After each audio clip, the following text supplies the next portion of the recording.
കാത്തിരിപ്പിൻ്റെ കാലഘട്ടത്തിലേക്ക് കടക്കുകയാണ് നാം. ക്രിസ്തുവിൻ്റെ ജനനദിനമായ ക്രിസ്മസിലേക്ക്. ഈ ക്രിസ്മസ് ആഘോഷം ഏറ്റവും ഫലദായകമാകണം, ഫലവത്താകണം എന്നതാണ് നമ്മുടെ ദൃഢമായ തീരുമാനം. ഈ കാലഘട്ടത്തിൽ ലോകം മുഴുവൻ, പ്രത്യേകിച്ച് COVID-19 പശ്ചാത്തലത്തിൽ, ഒരു കാത്തിരിപ്പിലാണ്. ഏറ്റവും ഫലവത്തായ ഒരു വാക്സിൻ ഈ രോഗ പ്രതിരോധത്തിനു വേണ്ടി കണ്ടുപിടിക്കാൻ ആഗ്രഹിച്ചുകൊണ്ട് കാത്തിരിപ്പ്. ഭാരതത്തിൻ്റെ പ്രധാനമന്ത്രി തൻ്റെ സ്വതസിദ്ധമായ ശൈലിയിൽ ഈ രാജ്യത്തിലെ ജനങ്ങളോട് പ്രത്യാശനിർഭരമായ ഹൃദയത്തോടു കൂടി അറിയിച്ചത് ഇതാണ്: ഭാരത് മേ ഏക് നഹി ദോ നഹി തീൻ तीन तीन वैक्सीन को टेस्टिंग के अलग अलग चरणों में है. അങ്ങനെ ഈ വാക്സിൻ കണ്ടുപിടിക്കുവാൻ വേണ്ടി കാത്തിരിക്കുകയാണ്. അതിലൂടെ കൊറോണ വൈറസിൻ്റെ വ്യാപനം, ഈ മഹാവ്യാധി നമ്മുടെ ജനങ്ങളിൽ നിന്നും അകന്നു മാറണം. ഇതേപോലെ തന്നെയുള്ള ഒരു കാത്തിരിപ്പ്, ഒരുപക്ഷെ അതിനേക്കാൾ ഏറ്റവും സമുന്നതമായ ഒരു കാത്തിരിപ്പ്, നമ്മുടെ രക്ഷകനായ, നമ്മുടെ ഓരോരുത്തരുടെയും വിമോചകനായ ക്രിസ്തുവിൻ്റെ വരവ്. അങ്ങനെ ക്രിസ്തുവിൻ്റെ സാന്നിധ്യം നമ്മുടെ ജീവിതത്തെ, ഹൃദയമാനസങ്ങളെ ഏറ്റവും അനുഗ്രഹപ്രദമാക്കണം. അതാണ് ഈ കാത്തിരിപ്പിൻ്റെ ആഗ്രഹം, ഈ കാത്തിരിപ്പിൻ്റെ ലക്ഷ്യം. ഇത് വർഷത്തിൽ ഒരിക്കലും കടന്നു വരുന്ന ഒരു ആഘോഷമല്ല, ഇങ്ങനെ ഓരോ വർഷവും ആവർത്തിച്ചുള്ള ആഘോഷം. എന്നാൽ അതിനേക്കാൾ പ്രധാനമായത് എൻ്റെ ഹൃദയത്തെ സ്പർശിക്കുന്ന, എൻ്റെ ജീവിതത്തെ സ്പർശിക്കുന്ന ഒരു ആഘോഷമായി, അനുഭവമായി ഈ കാത്തിരിപ്പിൻ്റെ ഒടുവിൽ ക്രിസ്തുവിൻ്റെ വരവ് എൻ്റെ ജീവിതത്തെ സ്പർശിക്കാനാകണം. അപ്രകാരം ക്രിസ്തുവിന് വേണ്ടി കാത്തിരുന്ന വ്യക്തികളുടെ വളരെ ഹൃദയസ്പർശിയായ വിവരണം സുവിശേഷങ്ങളിലുണ്ട്. ലൂക്കായുടെ സുവിശേഷം 19-ാം അധ്യായത്തിൽ ഇങ്ങനെ വഴിയോരത്തുള്ള ഒരു സിക്കമോർ മരത്തിന്റെ ചില്ലയിൽ കയറിയിരുന്ന് ഇങ്ങനെ കാത്തിരുന്ന ഒരു മനുഷ്യനുണ്ട്, പൊക്കം കുറഞ്ഞ സഖ്യേവൂസ്. ആ മനുഷ്യൻ ഇങ്ങനെ ജാഗരൂകതയോടുകൂടി കാത്തിരിക്കുകയാണ് യേശുവിനെ ഒരു നോക്ക് കാണുവാൻ. ആ ആഗ്രഹം, കാത്തിരിപ്പിന് ഫലപ്രാപ്തി ഉണ്ടായി. ഈ സിക്കമോർ മരത്തിന്റെ താഴെ വന്നപ്പോൾ ക്രിസ്തു നിന്നിട്ട് പറഞ്ഞു, സഖ്യേവൂസ്, വേഗം ഇറങ്ങി വരിക, ഇന്നെനിക്ക് നിന്റെ വീട്ടിൽ താമസിക്കേണ്ടിയിരിക്കുന്നു. ഇത് സഖ്യേവൂസിനെ സംബന്ധിച്ചിടത്തോളം ജീവിതത്തിന്റെ ഏറ്റവും അനർഘമായ മുഹൂർത്തമായിരുന്നു. ക്രിസ്തുവിനെ തന്റെ ഭവനത്തിൽ സ്വീകരിച്ച് വിരുന്നൊരുക്കുമ്പോൾ ആ മനുഷ്യൻ എല്ലാവരുടെയും മുൻപിൽ നിന്ന് പറയുക, ആരുടെയെങ്കിലും വക വഞ്ചിച്ചെടുത്തിട്ടുണ്ടെങ്കിൽ 4 ഇരട്ടിയായി തിരികെ കൊടുക്കുന്നു, എൻ്റെ സ്വത്തിന്റെ പകുതി ഞാൻ ദരിദ്രർക്ക് കൊടുക്കുന്നു. ക്രിസ്തുവിൻ്റെ പ്രതികരണം ഏറെ ശ്രദ്ധേയമാണ്. ഇന്ന് ഈ ഭവനത്തിന് രക്ഷ കൈവന്നിരിക്കുന്നു. രക്ഷ എന്ന വാക്കിന്റെ അർത്ഥം ജീവിതത്തിന്റെ സൗഭാഗ്യമാണ്, സാഫല്യമാണ്, പുതിയ ഒരു സന്തോഷത്തിന്റെ അനുഭവം. സഖ്യേവൂസ് കാത്തിരുന്നതിൻ്റെ അനുഗ്രഹം ആ മനുഷ്യനുണ്ടായി. അങ്ങനെ ക്രിസ്തുവിൻ്റെ സാന്നിധ്യം, സാമീപ്യം ഈ മനുഷ്യന്റെ ജീവിതത്തിന്റെ ഏറ്റവും വലിയ സാഫല്യത്തിന്റെ നിമിഷമായി മാറി. യോഹന്നാന്റെ സുവിശേഷം 8-ാം അധ്യായത്തിൽ ഇങ്ങനെ ക്രിസ്തുവിന്റെ കരുണാകടാക്ഷത്തിന് വേണ്ടി കാത്തിരുന്ന ഒരു സ്ത്രീയുടെ വിവരണമുണ്ട്. ഹൃദയസ്പർശിയാണ് ആ വിവരണം. അവൾ വ്യഭിചാരത്തിൽ പിടിക്കപ്പെട്ട സ്ത്രീയാണ്. മോശയുടെ നിയമമനുസരിച്ച് അവളെ കല്ലെറിഞ്ഞു കൊള്ളണമെന്നാണ് തന്നെ പിടിച്ചുകൊണ്ടുവന്ന ആ വ്യക്തികളുടെ, അവിടെയുള്ള പ്രമാണികളുടെ പ്രമാണം. ക്രിസ്തു അവരോട് പറയുക, നിങ്ങളിൽ പാപമില്ലാത്തവൻ ഇവളെ കല്ലെറിയട്ടെ. അവർ ഓരോരുത്തരും സാവധാനം അവിടെ നിന്ന് പിരിഞ്ഞു പോകുമ്പോൾ ക്രിസ്തു അവളെ നോക്കി പറയുക, നീ സമാധാനത്തിൽ പോകുക, മേലിൽ പാപം ചെയ്യരുത്. അങ്ങനെ പരിവർത്തനത്തിന്റെ ഒരു നിമിഷമായിരുന്നു, ഒരു മുഹൂർത്തമായിരുന്നു അവളുടെ കാത്തിരിപ്പിന്, ആ കരുണാകടാക്ഷത്തിന് വേണ്ടി കാത്തിരുന്നതിൻ്റെ ഫലപ്രാപ്തി. അവൾക്കാണ് ഉത്ഥാനത്തിൻ്റെ അനുഭവം ആദ്യമായി ഉണ്ടായത്. യേശുവിൻ്റെ ഉത്ഥാനത്തിൻ്റെ സാക്ഷിയായി മാറുവാൻ, ആ ഉത്ഥാനത്തിൻ്റെ സന്തോഷ വാർത്ത ശിഷ്യന്മാർക്ക് പോലും അറിയിക്കുവാൻ ഭാഗ്യമുണ്ടായത്. പ്രസിദ്ധനായ ഇംഗ്ലീഷ് എഴുത്തുകാരൻ വില്യം ടെന്നീസിയുടെ സംതിങ് ബൈ ടോൾസ്റ്റോയ് എന്ന വിഖ്യാതമായ ഒരു കഥയുണ്ട്. റഷ്യയിലെ ഒരു ലൈബ്രറി നടത്തുന്ന മനുഷ്യൻ്റെ ആഗ്രഹം ഇതാണ്: തൻ്റെ മകൻ ജേക്കബിനെ ഇങ്ങനെ യൂണിവേഴ്സിറ്റിയിൽ അയച്ച് പഠിപ്പിക്കണം, അവനെ യൂണിവേഴ്സിറ്റിയുടെ ഒരു പ്രൊഫസറാക്കി മാറ്റണം.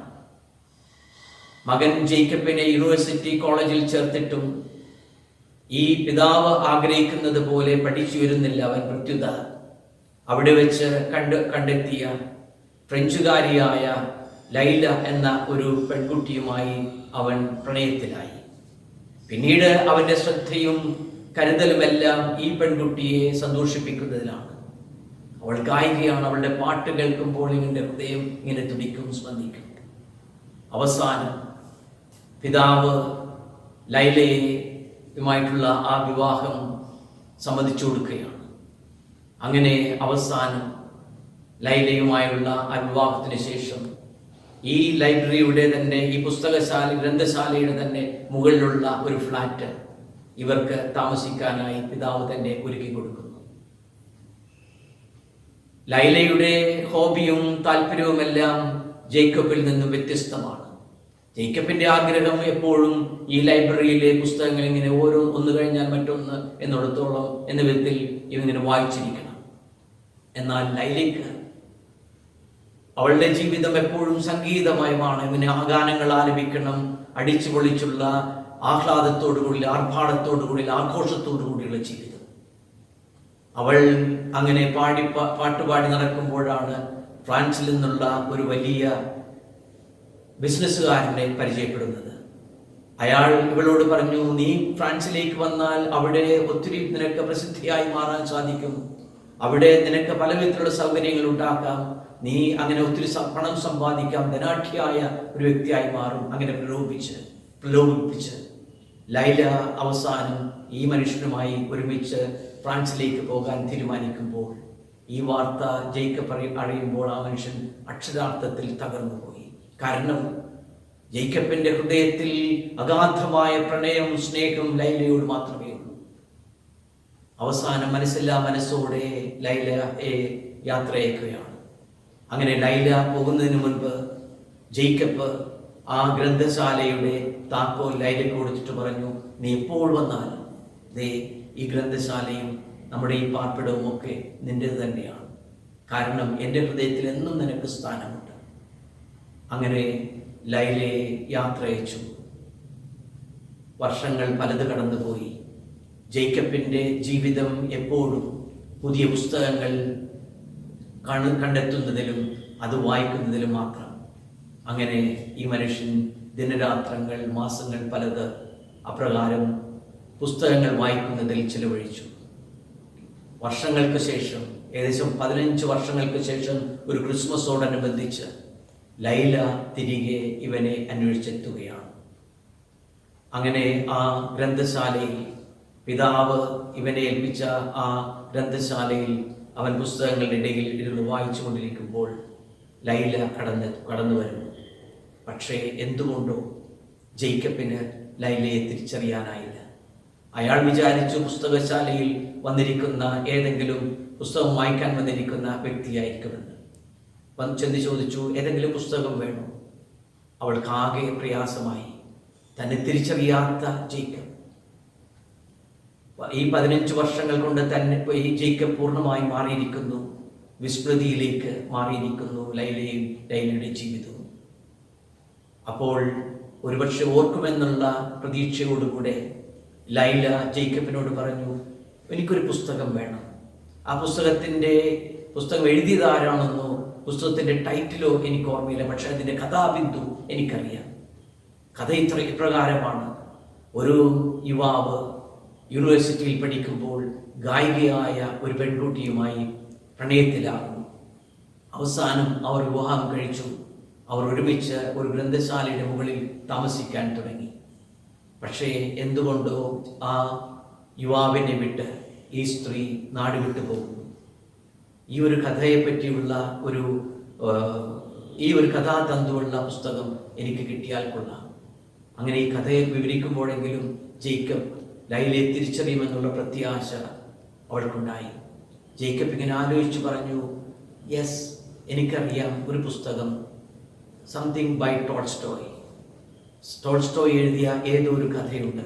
അങ്ങനെ ഈ പുസ്തകം അന്വേഷിച്ച് ജേക്കബ് ഗ്രന്ഥശാലയിലേക്ക് പോകുമ്പോൾ ആ കയ്യിലുള്ള താക്കോൽ അവിടെ വലിച്ചെറിഞ്ഞിട്ട് ലൈല ഇറങ്ങിപ്പോവുകയാണ്. വർഷങ്ങളോളം കാത്തിരുന്നു ലൈലയ്ക്ക് വേണ്ടി. പക്ഷെ ലൈല വന്നപ്പോൾ ഇതാ ജേക്കബ് തിരിച്ചറിയാത്ത അവസ്ഥയിൽ. ഇത് നമുക്ക് സംഭവിക്കരുത്. ക്രിസ്തുവിൻ്റെ വരവിന് വേണ്ടി, ക്രിസ്തു നമ്മുടെ ഹൃദയത്തിൽ ജന്മമെടുക്കുവാൻ വേണ്ടി കാത്തിരിക്കുമ്പോൾ ക്രിസ്തുവിൻ്റെ വരവ് നാം തിരിച്ചറിയണം. സഖ്യയൂസിന്റെ ജീവിതത്തിൽ പ്രകടമായ പരിവർത്തനം സംഭവിച്ചത് ക്രിസ്തു അതിലൂടെ കടന്നു പോകാൻ ജാഗരൂകതയോടെ കാത്തിരുന്നത് കൊണ്ടാണ്. ക്രിസ്തുവിൻ്റെ ആ കരുണാകടാക്ഷം ഒന്ന് ലഭിക്കുവാൻ വേണ്ടിയാണ് പാപിനിയായ ആ സ്ത്രീ കാത്തിരുന്നത്. പാതയോരത്തിൽ കഴിഞ്ഞിരുന്ന കുരുടനായ ഒരു മനുഷ്യൻ ക്രിസ്തുവിന്റെ സ്വരം, ക്രിസ്തു വരുന്നു എന്ന് കേട്ടപ്പോൾ ആ മനുഷ്യൻ ഉച്ചത്തിൽ വിളിച്ചു പറഞ്ഞു, ദാവീദിന്റെ പുത്രനായ യേശുവേ, എൻ്റെ മേൽ കരുണയുണ്ടാകണമേ. ആ കുരുടനായ മനുഷ്യന് ജീവിതത്തിൽ പുതിയ പ്രകാശം ലഭിച്ചു. കാത്തിരിപ്പിൻ്റെ ഫലം.